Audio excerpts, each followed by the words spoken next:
السلام عليكم. أنا أمينة حيدر من مطار العيون المحتلة عاصمة الصحراء الغربية والجمهورية العربية الصحراوية الديمقراطية. تم منعي من السفر في اتجاه مدينة كناريا أو لاس بالماس دي غران كناريا، الجزر الكناري. وكان برفقة ابني محمد. محمد تم السماح له بسفر لأنه يحمل الجنسية الإسبانية، وأنا تم منعي.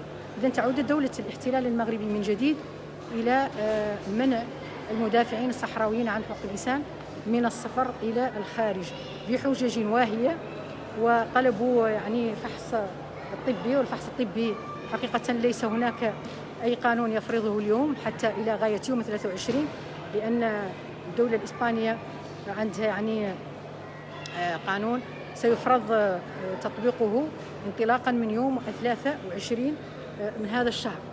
إذن دولة الاحتلال المغربي تصعد ضدنا نحن كمناضلين، مناضلي الهيئة الصحراوية لمناهضة الاحتلال المغربي. وأنا هنا من قلب مطار العيون المحتلة، احتج